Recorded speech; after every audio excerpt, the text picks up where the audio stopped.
बिस्मिल्लाहिर्रहमानिर्रहीम। अस्सलाम वालेकुम। मैं हूं डॉक्टर नज़ीर सिद्दीकी और आप देख रहे हैं यूट्यूब चैनल। नाज़रीन किराम, जब से अफ़गानिस्तान में गनी हुकूमत ख़त्म हुई है और वहाँ तालिबान ने इक़्तिदार संभाला है, उस वक्त से लेकर अब तक पाकिस्तान पूरी कोशिश कर रहा है कि अफ़गानिस्तान में अमन कायम हो ताकि वहाँ खुशहाली आए। चीन भी यही ख्वाहिश रखता है कि अगर अफ़गानिस्तान में अमन कायम हो जाता है तो न सिर्फ उसका सी पैक सेंट्रल एशियाई कंट्रीज़ तक चला जाएगा, बल्कि रूस को भी गवादर तक रसाई मिल सकेगी। और फिर अफ़गानिस्तान में जो बहुत बड़े ज़ख़ायर हैं, मिनरल्स हैं, धातें हैं, गैस है और तेल है, वो भी निकाला जा सकता है, जिसकी वजह से पूरा खित्ता खुशहाल हो सकता है। इसके अलावा सेंट्रल एशियाई कंट्रीज़ जो हैं उनको भी राहदारी मिल सकती है, वो भी अफ़गानिस्तान के रास्ते, पाकिस्तान के रास्ते, गवादर के रास्ते पूरी दुनिया के साथ जुड़ सकते हैं।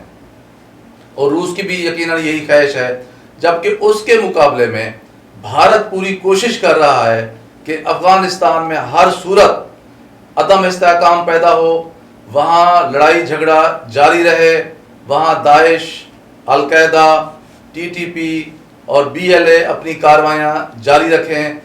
नाज़रीन किराम, मैं आपकी खिदमत में एक ऑडियो क्लिप पेश करने जा रहा हूँ जो भारतीय खुफिया एजेंसी रा के एजेंट मेजर गौरव आर्या का है, जो अपनी कौम को और अपने पॉलिसी साज इदारों को ये बता रहा है कि अफ़गानिस्तान को अदम इस्तेहकाम में रखा जाए, डिस्टेबलाइज रखा जाए, अनस्टेबल रखा जाए, क्योंकि अगर वहाँ एक दफ़ा इस्तेहकाम पैदा हो गया तो फिर 6 महीने के अंदर अंदर ही ये जो तालिबान हैं ये कश्मीर में घुस आएंगे, जिससे भारत को शदीद नुकसान हो सकता है। तालिबान को क्या आता है? तालिबान को क्या आता है? तालिबान को लड़ना आता है। तालिबान लड़ाके हैं, जंगजू हैं, टेररिस्ट्स हैं, उन्होंने लड़ाई लड़ी है। अब आप उनसे कह रहे हैं कि नहीं, आप एक काम करिए, आप ना ज़रा सीवरेज सिस्टम है ना काबुल का, ज़रा उस पर ध्यान दीजिए। बिजली कैसे आती है ज़रा इसके ऊपर। उनको क्या मतलब बिजली कैसे आती है? उनको क्या मतलब कि सीवेज कैसे चलता है? उनको क्या मतलब एग्रीकल्चर कैसे, टैक्सेशन? उनको नहीं, मतलब उनको आता ही नहीं है। उनको सिर्फ ये आता है, ट्रिगर दबाना। वही काम वो कर रहे हैं। तो 2-3 चीज़ें हैं जो मैं कहना चाहता हूँ वैभव इसमें, जो मेरे दिल की बात है। मैं काफ़ी टाइम से ये कहता आ रहा हूँ, और जो लोग भी जिनकी नज़र पॉलिसी पे रहती है, जो लोग थिंक टैंक्स के मेंबर्स हैं दिल्ली में ख़ास तौर से, मैं ये कहना चाहता हूँ कि इंट्रिंसिकली अफगानिस्तान इज अनस्टेबल। और मुझे ऐसा लगता है कि भारत के मफाद में है, भारत के फायदे में है टू कीप अफगानिस्तान अनस्टेबल। इसके 2-3 फायदे हैं वैभव। देखो, पहली बात तो यह है कि आपको कुछ अपॉर्चुनिटीज मिलती हैं इनस्टेबिलिटी में, जो आपको स्टेबिलिटी में नहीं मिलती। ठीक हो गया, ये पहली बात है। दूसरी चीज ये है कि उनकी फितरत में नहीं है, अफगानों की फितरत में, कि वो लोग पीसफुली रहें। मैं जब अफगानों की बात करता हूं, मैं तालिबान की और रिलेटेड फैक्शंस की बात कर रहा हूं। उनकी फितरत में नहीं है यार। आप क्यों, नदी ऐसे बह रही है, आप ऐसे तैरने की कोशिश कर रहे हैं, क्यों करने की कोशिश कर रहे हैं इतने सालों से भाई? You are swimming against the flow, it's not going to happen. ये नहीं हो सकता, लीव इट, छोड़ दो उसको।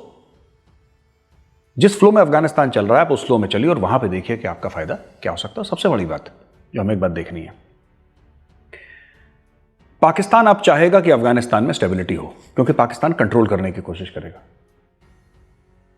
ठीक है, अगर आपको पाकिस्तान को मात देनी है तो Afghanistan has to be kept unstable. मुझे लगता है कि इंडिया को अपनी सोच बदलनी पड़ेगी। आप नदी के जो बहाव है उसके साथ चलिए, उसके बरखिलाफ मत चलिए, आप डिसअपॉइंट होंगे। Keep Afghanistan unstable, it is in your benefit. And also ये बात थोड़ी सी क्रूअल लगेगी कि यार ये बड़ी निर्दयी सी बात कर रहा है, बड़ी अजीब सी ना लड़ाई झगड़े की बात कर रहा है कि कीप अफगानिस्तान अनस्टेबल। मैं ऐसा क्यों बोल रहा हूं? First of all, you can not keep it stable. रूस ने कोशिश कर ली, अमेरिका ने कोशिश कर ली, अब तालिबान भी कोशिश कर रहा है। You can not keep it stable, accept the fact that you can not keep Afghanistan stable and help in destabilising. करते रहो उसको, देखेंगे बाद में क्या होता है। वैभव, इतिहास गवाह है, जो तारीख है ना, तारीख गवाह है कि स्टेबिलिटी के अपने स्पिन ऑफ्स होते हैं। अमेरिका स्टेबल है, अमेरिका बाहर जंगें कर रहा है, यह बात सच है ना? ठीक है, आप देखिए कि कोई भी एम्पायर, आप इंडिया में मुगल एम्पायर को ले लीजिए, उसने कॉन्क्वेस्ट कहां से करना शुरू करी? थोड़ी बहुत अकबर के टाइम पे, बाबर के टाइम पे लड़ाइयां हुई, शाहजहां, जहांगीर के टाइम पे थोड़ा बहुत होता रहा, ज्यादा नहीं हुआ। असली खून खराबा औरंगजेब के टाइम पे हुआ। क्यों? इसलिए नहीं कि वो एक रिलीजियस फैनेटिक था। बात ये होती है कि जब स्टेबिलिटी आ जाती है ना, तब आपको आइडियाज आने लगते हैं, तब आपका दिमाग चलने लगता है कि अब क्या करूं, पैसे तो आ रहे हैं मेरे पास, अब क्या करूं, what next. Ambitious people are very dangerous when they become stable, they are very very dangerous. तो वैभव, मैं ये कह रहा हूं कि अगर तालिबान स्टेबल हो गया, आज की तारीख में तो कश्मीर के बारे में वो कह रहा है कि जी ठीक है, कोई बात नहीं, मुसलमानों के हक की बात करेंगे, ये करेंगे, वो करेंगे, उसको इन्वेस्टमेंट चाहिए। कल अगर ये स्टेबल होता है और कल अगर 15-20 कंट्रीज अफगानिस्तान को, तालिबान की जो रेजिम है उसको रिकॉग्नाइज कर लेती हैं, है ना, और पाकिस्तान के प्यादे वहां पे बैठ जाते हैं, पाकिस्तान को क्या चाहिए? दो ही चीज तो चाहिए कि हमारे वेस्टर्न बॉर्डर्स शांत रहें, यानी कि रेफ्यूजी क्राइसिस ना हो, तहरीक तालिबान ख़त्म हो जाए, हमारे वेस्टर्न बॉर्डर शांत रहें, और कश्मीर में किसी तरीके से इसका दखल हो जाए तालिबान का। जिस दिन तालिबान स्टेबल हो गया, उसके 6 महीने के अंदर ये कश्मीर में कार्रवाई करने की कोशिश करेगा। ये आज मैं आपको बता रहा हूँ, ये इसीलिए मैं कहता हूँ कि भारत के मफाद में है, भारत के इंटरेस्ट्स में है कि अफगानिस्तान को, कौन सा अफगानिस्तान? तालिबान का अफगानिस्तान, उसको अनस्टेबल रखो।